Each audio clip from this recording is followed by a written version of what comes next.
Your Excellency, the President, the Deputy President, Brother Aden Duale, permanent secretaries who are here, members of Parliament, members of the Senate, the clergy, members of County Assembly, governors, our host governor, ladies and gentlemen, good morning. Watu wa Isiolo tusalimene kwa hewa. Your Excellency, today is a special day. I think for those of us who have worked with you, we did a whistle-stop tour during the campaign. We started in Merti, in Sericho, in Kina, and then we finished our tour in Isiolo town. I remember Didi Nyoro saying that was the biggest crowd. But I told him, you are yet to see the biggest crowd. I want to thank our people of Isiolo for having elected William Ruto as the 5th president of Kenya. By extension, I really want to thank the leaders who are called here by Governor Guyo, because we were very determined. We remained steady, and we worked with the president. We were not afraid of any consequence that was going to befall us.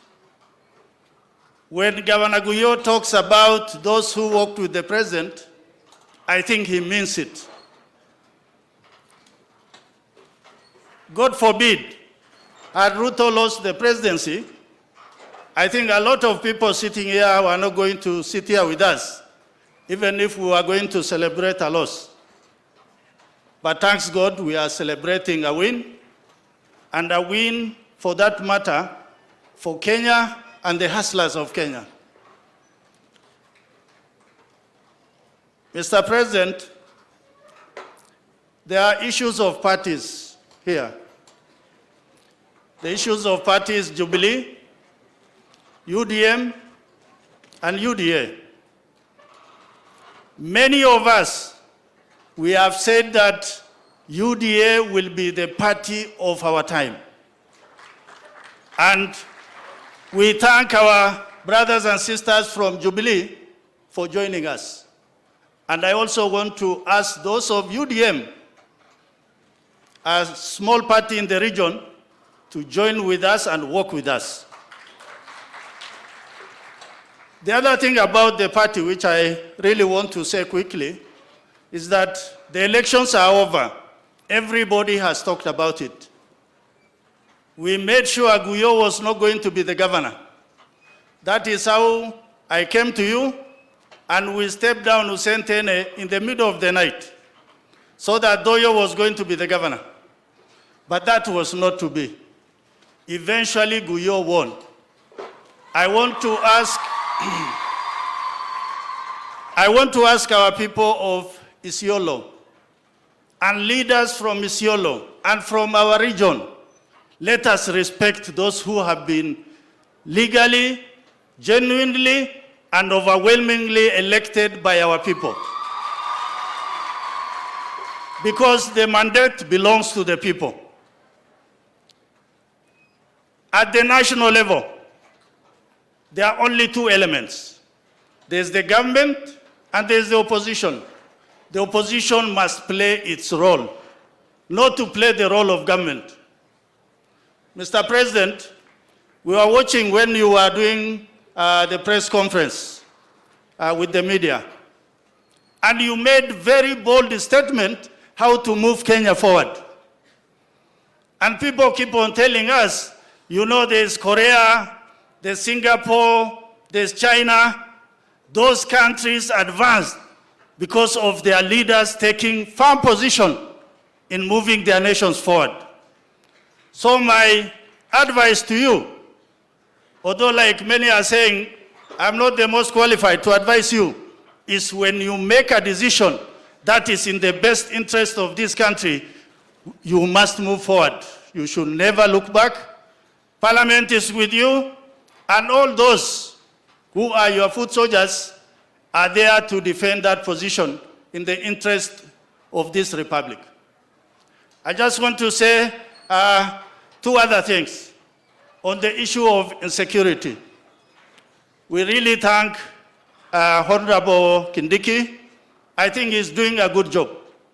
He's able to touch the ground from the North Rift all the way to Northeastern.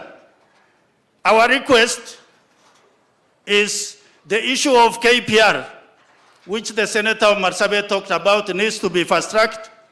The issue of Northeastern and Eastern, I think with our brother Aden Duale here, we as communities will be able to help the government to sort out some of those issues. I want to finally say this. Those who have worked with you, you have given us permanent secretaries. You have given us cash. But still, we have many casualties out there, including Nuh, Ibrahim,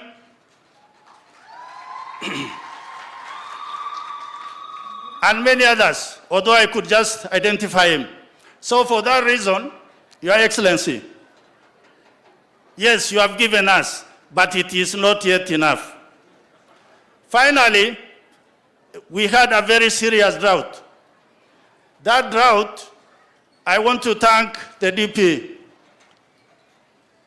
Gachagua. It is true, we got food and none of our people died in 15 counties that were really affected by the drought. Today, my request is this. Our people have lost all their livestock. I think that is the mainstay of their economy. If the budget is going to allow, I would really request if we can look at restocking so that our people can go back to their main economic stay. Finally, I am in the bipartisan committee. It is a very important committee. I think you use the wisdom of Solomon to accept continuity of discussion. We as Kenyans, we must talk. We must talk as government, opposition must talk. And we must talk to each other.